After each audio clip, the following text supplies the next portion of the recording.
سجدہ اسی کو کیا جائے، لا الہ الا اللہ،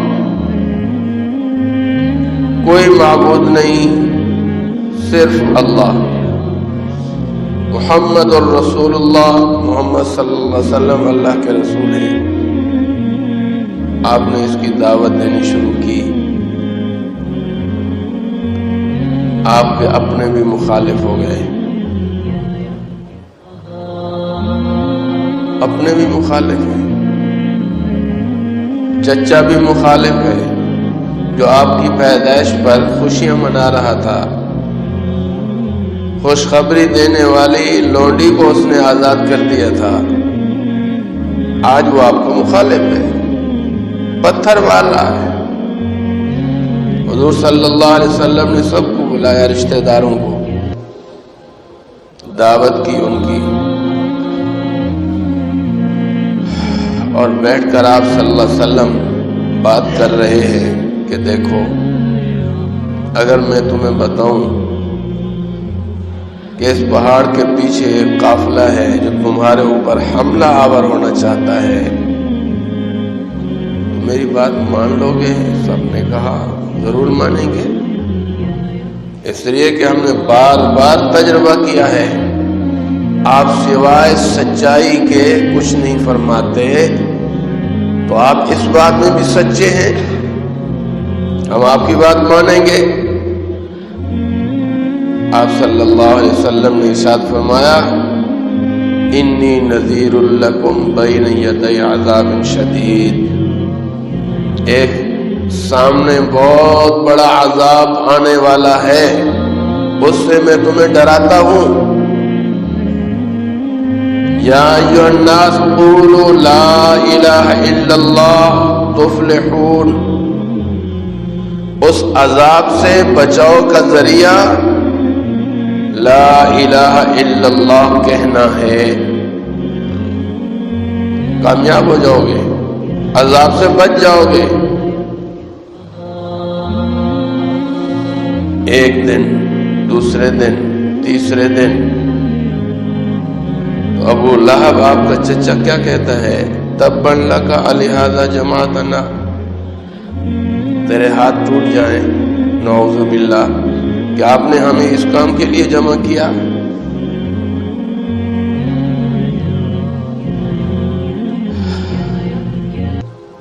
آپ صلی اللہ علیہ وسلم 13 سال مکہ میں اسی بات کی دعوت دیتے رہے، 13 سال،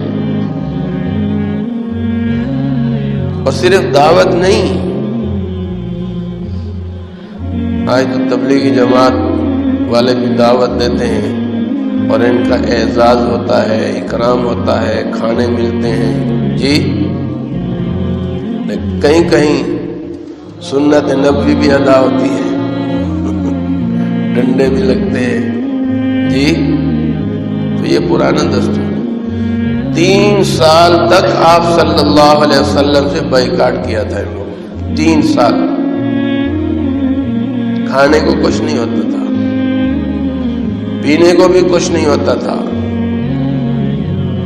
باہر سے کسی کے آنے کی اجازت بھی نہیں تھی کہ ان کو کوئی چیز بیچیں یا یہ جا کر کہیں سے کچھ لے کر آئیں، مانگ کر آئیں۔ 3 سال تک وادی میں محصور کیے گئے، صرف کلمہ کی بنا پر۔ چچا آپ نے بھتیجے کو، دوسروں کو تو جرأت نہیں ہوتی تھی، ابو لہب پتھر مارتا تھا۔ ایک خاتون ہے حضرت سیدہ خدیجۃ الکبریٰ رضی اللہ تعالی عنہا، جو ہماری ماں ہیں، حضور صلی اللہ علیہ وسلم کی پہلی زوجہ ہیں، تقریباً 25 سال انہوں نے آپ صلی اللہ علیہ وسلم کے ساتھ گزارے، 25-27 سال، اور دبدبے والی خاتون تھی، مالدار خاتون تھی، ان کی حمایت آپ صلی اللہ علیہ وسلم کو اور حضرت ابو بکر صدیق رضی اللہ تعالیٰ عنہ مردوں میں سے، ان کی حمایت، کیونکہ انہوں نے کلمہ پڑھ لیا، ابتداءً ہی پڑھا، بغیر کسی سوال اور جواب کے آپ صلی اللہ علیہ وسلم کو اپنا ہادی، رہنما، اپنا پیغمبر مانا۔ حضرت علی المرتضی رضی اللہ تعالیٰ عنہ تو چھوٹے تھے، حضرت زید تھے تو وہ غلام تھے، تو ایک مرد اور ایک خاتون یہ آپ صلی اللہ علیہ وسلم کے سہارا بنے۔ 27 سالہ رفاقت حضرت خدیجہ رضی اللہ تعالی عنہا کا وصال ہو گیا۔ آپ صلی اللہ علیہ وسلم ابھی پیدا نہیں ہوئے، باپ کا انتقال، ابھی 6 سال کے ہیں، دادا کا انتقال، پھر آپ کے چچا ابو طالب نے آپ کی پرورش کی اور آپ کا ساتھ بھی دیا، اگرچہ کلمہ نہیں پڑھا لیکن ہمیشہ آپ صلی اللہ علیہ وسلم کے لیے ڈھال رہے۔ تو یہ بھی فوت ہو گئے، ابھی نبوت کا 8واں سال تھا، 9واں سال تھا۔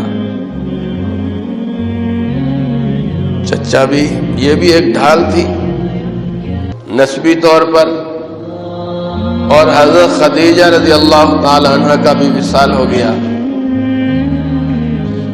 تو اس سال کو عام الحزن، عام منا سال، حزن منا غم، غموں کا سال قرار دیا جاتا ہے کہ حضور صلی اللہ علیہ وسلم پر غم ہی غم، تکلیفیں، مشقتیں جسمانی، روحانی وہ تو پہلے دے رہے تھے،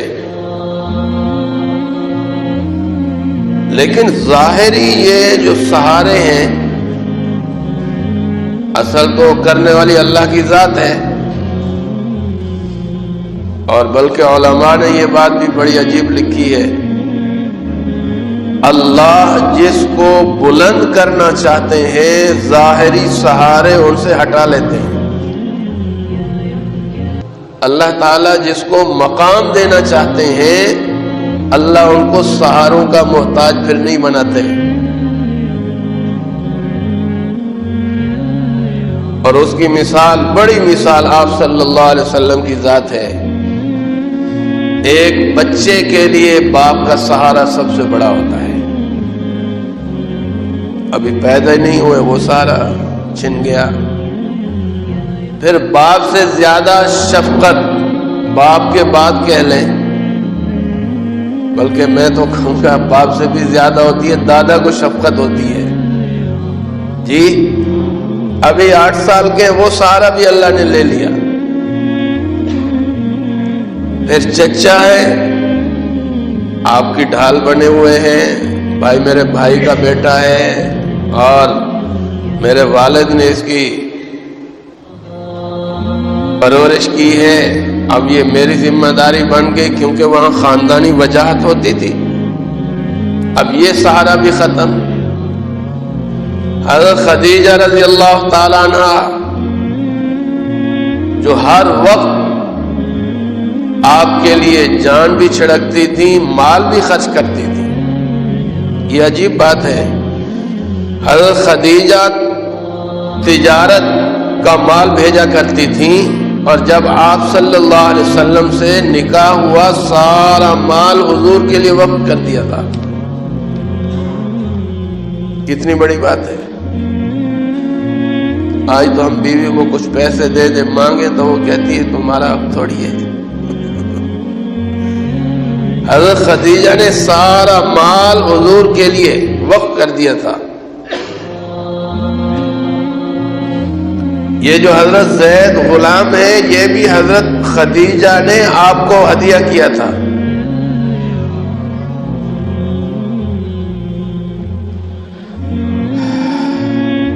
حضرت خدیجہ کا انتقال ہو گیا، دادا کا انتقال ہو گیا، ادھر مکہ ہے،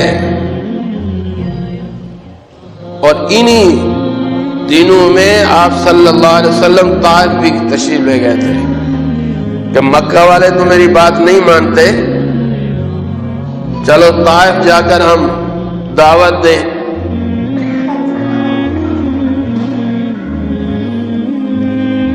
وہاں سردار تھے، ان لوگوں نے بجائے کلمہ پڑھنے کے، حضور صلی اللہ علیہ وسلم کی بات ماننے کے، انہوں نے بھی پتھر مارنا شروع کر دیے، بچوں کو پیچھے لگا دیا۔ حضور صلی اللہ علیہ وسلم کے پاؤں مبارک لہلہان ہو گئے، جوتے مبارک خون سے بھر گئے۔ جی آپ ایک باغ میں جا کر بیٹھے ہیں، آج وہاں مسجد بنی ہوئی ہے، تو وہاں سے بھی آپ صلی اللہ علیہ وسلم تکلیفیں اٹھا کر آئے۔ اب یہ 3 ایسی تکلیفیں ہیں کہ آدمی ان کو برداشت نہیں کر سکتا، لیکن حکم کیا تھا؟ بلغ ما انزل الیک من ربک، کہ جو کچھ آپ کے اوپر نازل کیا گیا آپ لوگوں تک پہنچائیں۔ ایک وقت تھا سارے کافر جمع ہو گئے، ابو طالب کے پاس آئے کہ اگر آپ راستے میں نہ ہوں تو ہم ان سے خود پوچھ لیں، یا آپ کے بھتیجے نے گھر گھر فساد برپا کیا ہوا ہے، نعوذ باللہ، باپ بیٹے کا دشمن ہے، بیوی شوہر کی دشمن ہے، ہر جگہ تفرقہ ہو گیا ہے۔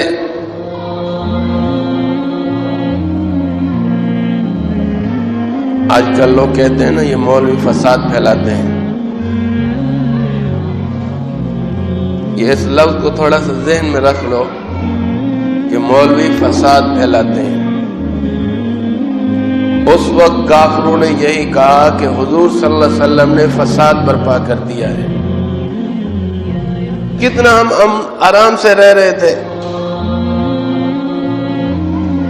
یہ نہیں دیکھ رہے کہ ہم آگ میں بھڑک رہے تھے، اور حضور تو ہمیں آگ سے نکالنے کی کوشش کر رہے ہیں۔ یہ چیز ان کے ذہن میں نہیں آ رہی تھی۔ اور آج بھی حق بات کہی جائے، دین کی بات کہی جائے تو لوگ یہی چیز کہتے ہیں۔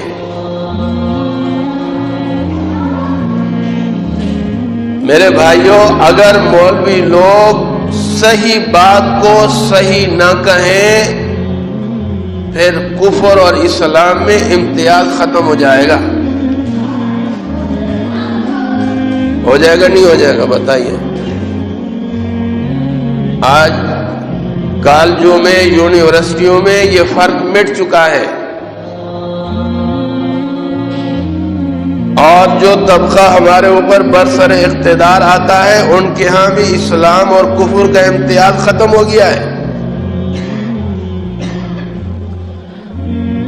بس ایک وہ رسم کے طور پر لوگوں نے اس کو سمجھا ہوا ہے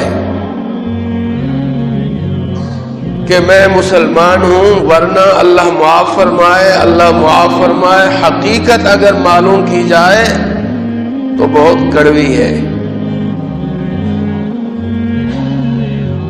حق کو حق کہتے رہنا چاہیے، باطل کو باطل کہتے رہنا چاہیے، تاکہ اسلام اور کفر کا امتیاز باقی رہے۔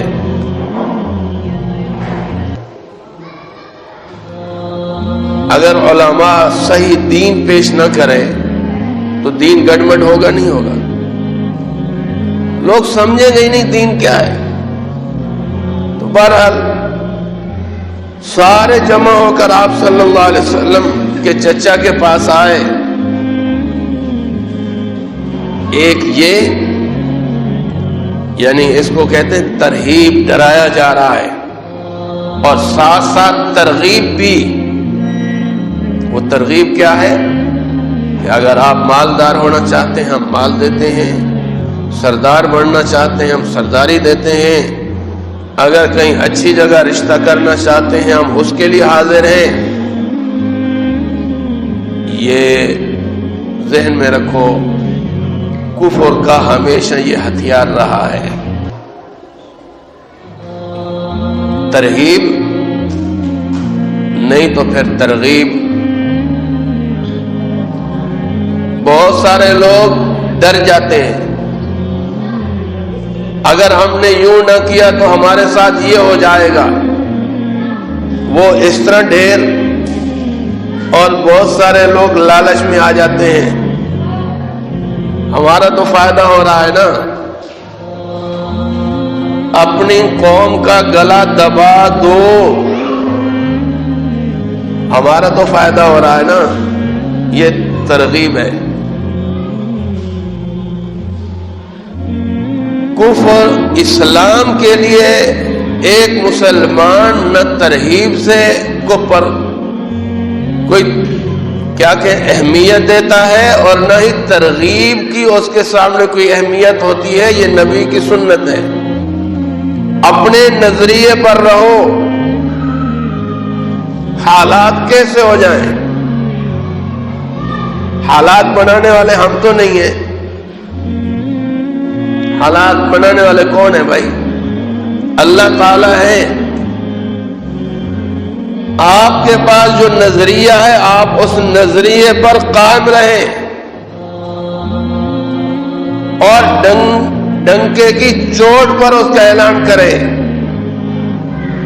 وَمَنْ أَحْسَنُ قَوْلًا مِّمَّنْ دَعَا إِلَى اللَّهِ وَعَمِلَ صَالِحًا وَقَالَ إِنَّنِي مِنَ الْمُسْلِمِينَ۔ کہ سب سے بہتر بات کس کی ہو سکتی ہے، اس سے زیادہ بہتر بات کس کی ہو سکتی ہے، جو اللہ کی طرف بلاتا ہے، نیک عمل کرتا ہے اور کہتا ہے الحمدللہ میں مسلمان ہوں۔ اپنے دین کو اولیت دے، اپنے قرآن کو اولیت دے، اپنے نظریے کو اولیت دے، اور اس پر قائم رہے، حالات کیسے بھی آ جائیں۔ حالات اللہ دیکھتے ہیں۔ احسب الناس ان يتركوا ان يقولوا آمنا وهم لا يفتنون۔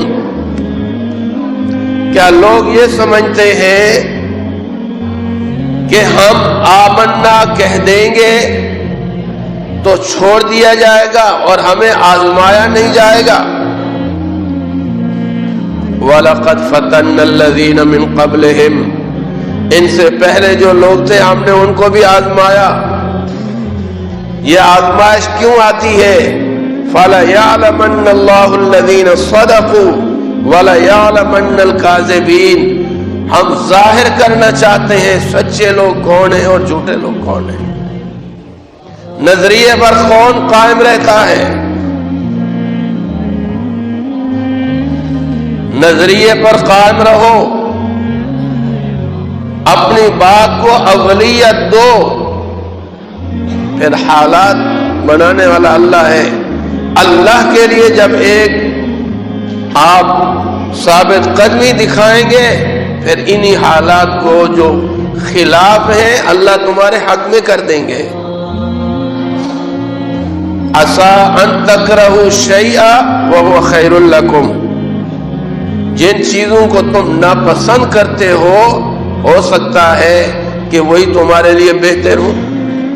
وعسیٰ ان تحبوا شیئا وہو شر لکم، جس کو تم پسند کرتے ہو کہ یہ ہو جائے، تمہیں کیا پتا، ہو سکتا ہے وہ تمہارے لیے شر ہو۔ واللہ یعلم وانتم لا تعلمون، اللہ جانتا ہے تم نہیں جانتے۔ کتنی صاف صاف باتیں اللہ نے کی ہیں۔ حضور صلی اللہ علیہ وسلم نظریے پر قائم رہے،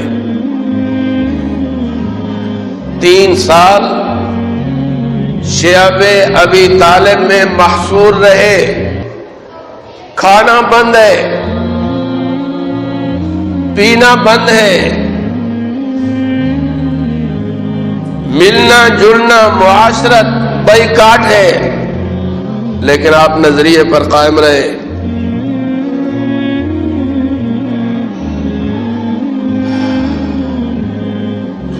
طائف والوں نے آپ کے ساتھ کتنا برا سلوک کیا، کتنا برا سلوک۔ جبرائیل علیہ السلام آئے اور کہا اگر آپ فرمائیں تو چونکہ طائف پہاڑوں کے بیچ میں ہے، آپ چاہیں ان پہاڑوں کو ہم ملا دیتے ہیں اور ان کو پیس کر رکھ دیتے ہیں۔ آپ صلی اللہ علیہ وسلم نے کیا فرمایا؟ مجھے اللہ نے رحم کرنے والا بنا کر بھیجا ہے جی، بد دعا کرنے والا اللہ نے مجھے نہیں بنا کر بھیجا جی، آپ بد دعا نہیں کر رہے جی۔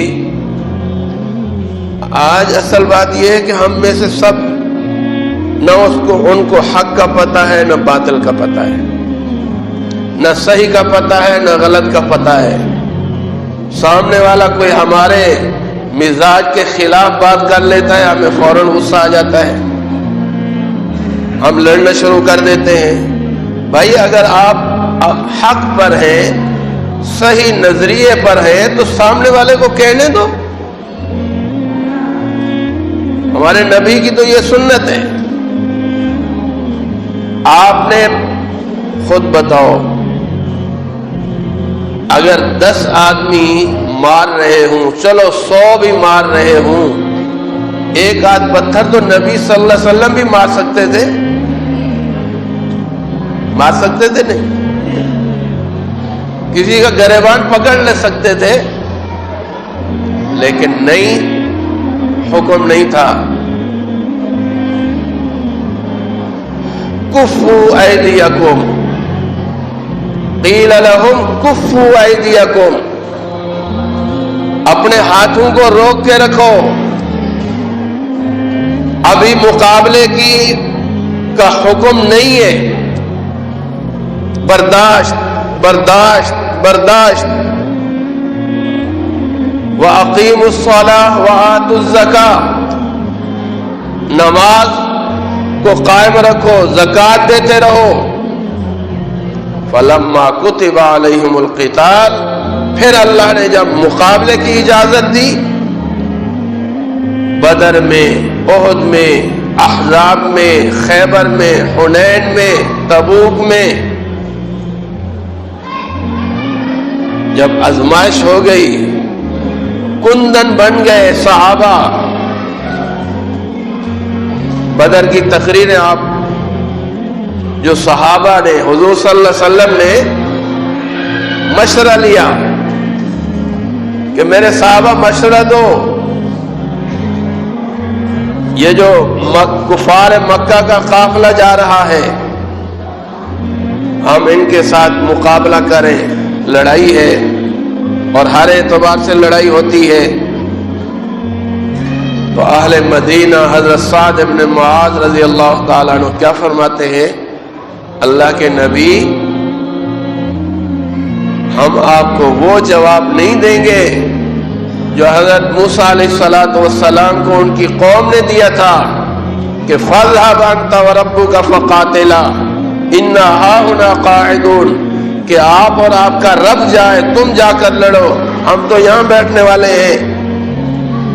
فرمایا آپ ہمیں سمندر میں کود جانے کا کہیں گے، ہم اس میں کود جائیں گے، آگ میں کود جانے کا کہیں گے، ہم آگ میں کود جائیں گے، ہم دائیں سے بائیں سے آگے سے پیچھے سے ہم آپ کی حفاظت کریں گے۔ اور یہ حفاظت کر کے دکھائی۔ علماء نے لکھا ہے بدر میں، احد میں، احزاب میں جسمانی امتحان تھا صحابہ کرام کا۔ بدر میں 14 صحابہ شہید ہوئے، احد میں 70 صحابہ شہید ہوئے جی۔ بدر میں آپ غالب آئے کہ کافروں کے 70 مارے گئے اور قید ہوئے 70۔ پھر 1 سال بعد احد میں صحابہ کرام 70 شہید ہوئے۔ یہ امتحان تھا، لیکن صلح حدیبیہ میں جذبات کا امتحان تھا۔ یہ فوجی لوگ جو تربیت دیتے ہیں نا، اپنے لوگوں کا امتحان بھی لیتے ہیں۔ جذبات کنٹرول میں ہیں یا نہیں؟ صحابہ کرام حضور صلی اللہ علیہ وسلم کی بات مانتے ہیں یا نہیں؟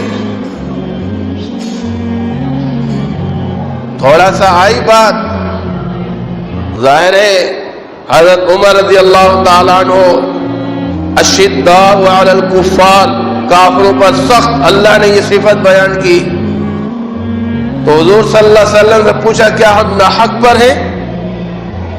اگر حق پر ہے تو یہ شرائط اتنی دب کر کیوں؟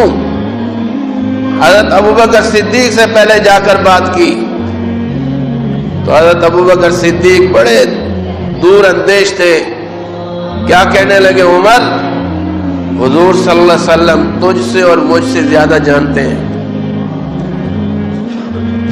آپ سے اور مجھ سے حضور صلی اللہ علیہ وسلم کو زیادہ علم ہے، آپ نے جو کیا، جو صلح کی بالکل ٹھیک ہے، اور وہ بالکل ٹھنڈے ہو گئے، بالکل ٹھنڈے۔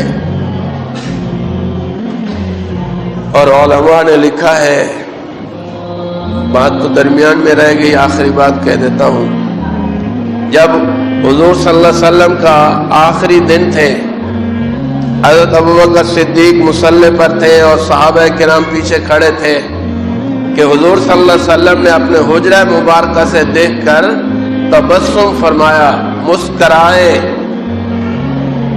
علماء نے لکھا ہے یہ مسکراہٹ اس بات پر تھی کہ الحمدللہ جو کام کرنے آیا، جو جماعت تیار کرنے کے لیے میں آ گیا، آج وہ میری جماعت تیار بھی ہے، منظم بھی ہے، اور ایک امام کے پیچھے کھڑی بھی ہے۔ اتحاد، صحابہ کرام کا اتحاد، نظم و ضبط۔ تو میرے بھائیوں، معراج کے بارے میں عرض کر رہا تھا، ان غموں کے بعد اللہ تعالیٰ نے حضور صلی اللہ علیہ وسلم کی تسلی کے لیے عالم بالا کی سیر کرائی، وہ انشاءاللہ پھر عرض کریں گے۔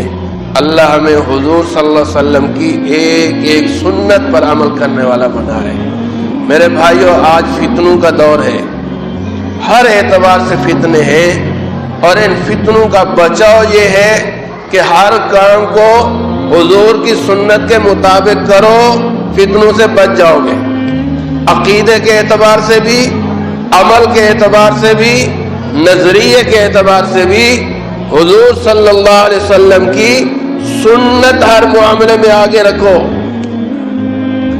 ایسا نہیں خوشی کا موقع آ جائے آپ میں سے باہر ہو جائے، ہم میں اور ہندوؤں میں کوئی فرق نہ رہے، جی غمی کا آ جائے کسی سے پوچھنے کی ضرورت نہیں، جو جس کے منہ میں آ جائے، جو جیسا کرے ویسا کرنا شروع کر دے، جو آج کل ہمارے مزاج بنے ہوئے ہیں، پوچھ پوچھ کر چلو۔ میرے نبی کی سنت کیا ہے، یہ ہمارے لیے فائدے کی چیز ہے، دنیا کے اعتبار سے بھی، آخرت کے اعتبار سے بھی۔ اللہ ہمیں